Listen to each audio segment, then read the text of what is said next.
Hello दोस्तों, मेरे इस YouTube चैनल पर आप सबका एक बार फिर से स्वागत है। दोस्तों, आज की कहानी शिक्षाप्रद कहानी है, तो आइए शुरू करते हैं। स्वर्ग का हकदार कौन?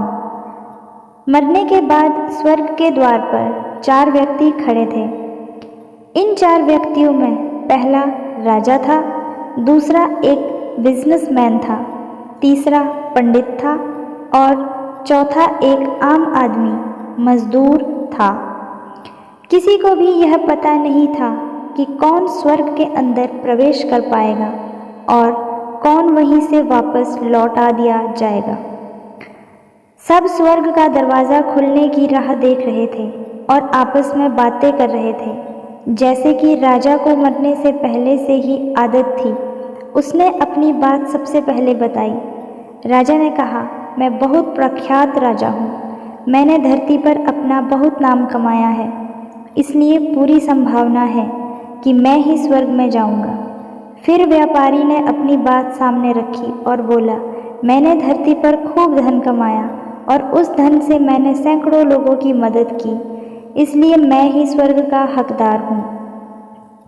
अब बारी थी पंडित की, तो पंडित ने मुंह खोला और सबको यह कहा, चाहे तुम जो सोच लो, लेकिन यह बात तो तय है कि स्वर्ग के दरवाजे खुलेंगे तो मेरे लिए ही। सब जानते हैं कि पंडित दिन रात भगवान को याद करते हैं, इसलिए स्वाभाविक है कि स्वर्ग में पंडित का स्वागत किया जाएगा। जब सब ने अपना अपना पक्ष रख दिया, तब सबकी नज़र उस मजदूर पर थी जो चुपचाप अपनी नज़रें नीचे झुकाए बिना कुछ बोले वहीं पर खड़ा रहा। स्वर्ग का दरवाज़ा खुला और वहाँ पर एक देवदूत आकर खड़ा हो गया। देवदूत के हाथों में एक पुस्तक थी जिसमें इन सभी के कर्मों के बारे में लिखा हुआ था। देवदूत ने सबसे पहले राजा को अपने पास बुलाया और उससे पूछा, तुम बताओ, तुमने अपने जीवन में क्या क्या अच्छे कर्म किए हैं?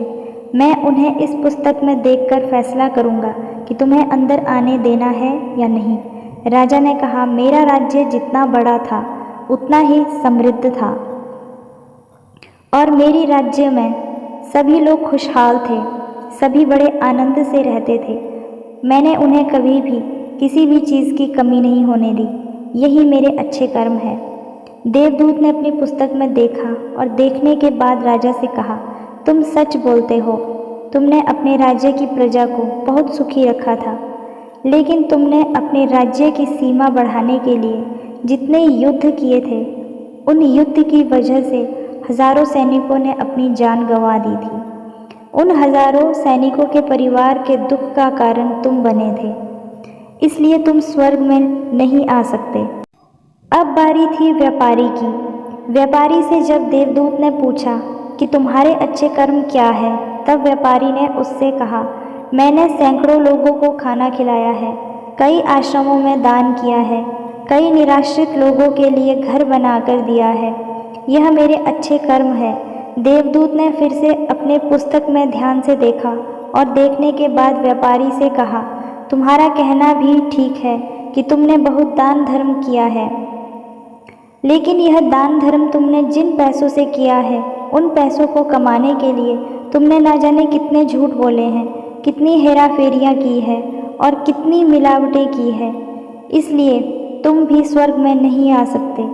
जब पंडित से यही सवाल किया गया, तो पंडित ने बड़े ही आत्मविश्वास के साथ कहा, मैंने अनगिनत लोगों को ज्ञान दिया है, हजारों यज्ञ और पूजाएं की है और दिन रात भगवान का जाप किया है।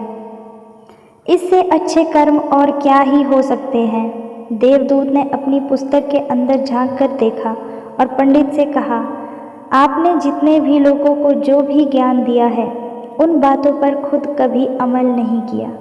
आपने यज्ञ, पूजा या भगवान का नाम निस्वार्थ भाव से कभी नहीं लिया, इसलिए आप भी स्वर्ग में आना प्रतिबंधित है। मजदूर यह सब देखकर हैरान था। वह अब तक जिन्हें महान समझता आ रहा था, उनकी व्याख्या स्वर्ग के दरवाजे पर आकर बदल गई थी। धरती पर जिन कर्मों को अच्छा समझा जाता है, उनका यहाँ पर कोई मूल्य नहीं था। यमदूत ने जब इस मजदूर को अपने पास बुलाया और इससे पहले कि वह उससे उसके अच्छे कर्मों के बारे में पूछता, मजदूर बोल पड़ा, प्रभु, मैं जानता हूँ कि मैं भी स्वर्ग में आने के लायक नहीं हूँ, लेकिन मैं फिर भी एक बार बाहर से ही स्वर्ग को झांक कर देखना चाहता हूँ। बस इससे ज़्यादा मेरी कोई इच्छा है ही नहीं, क्योंकि ऐसी इच्छा पालने के लिए मैंने जीवन में कुछ भी नहीं किया है। मैं पूरा दिन मेहनत करता और जो भी पैसे कमाता उन्हें अपने परिवार के पालन पोषण में खर्च कर देता, इसलिए दान धर्म के लिए कुछ बचता ही नहीं। लोगों की भला मैं क्या सेवा करता, क्योंकि काम के बाद जो थोड़ा सा समय मिलता उसको अपने ही बूढ़े माँ बाप की सेवा में बिता देता। और यह सब करने के बाद मैं कभी कभी मंदिर भी चला जाता और भगवान से जैसा भी मुझे दिया है उस जीवन के लिए धन्यवाद कहता। देवदूत ने अपनी पुस्तक में बड़े ध्यान से देखा और थोड़ी देर देखते ही रहा। फिर उसने मजदूर से पूछा कि तुम याद करके बताओ, तुमने कभी तो कोई अच्छा काम किया होगा। मजदूर ने थोड़ी देर सोचने के बाद बोला, हाँ, मुझे थोड़ा थोड़ा याद है। एक बार मैं बहुत भूखा था और मैं खाना खाने बैठा ही था कि एक बहुत ही कमज़ोर कुत्ता जो ठीक से चल भी नहीं पा रहा था वह मेरे पास आ गया और मैंने खाने को देखने लगा। तब मैंने अपनी रोटी उसे खिला दी थी और मैं उस दिन भूखा सोया था।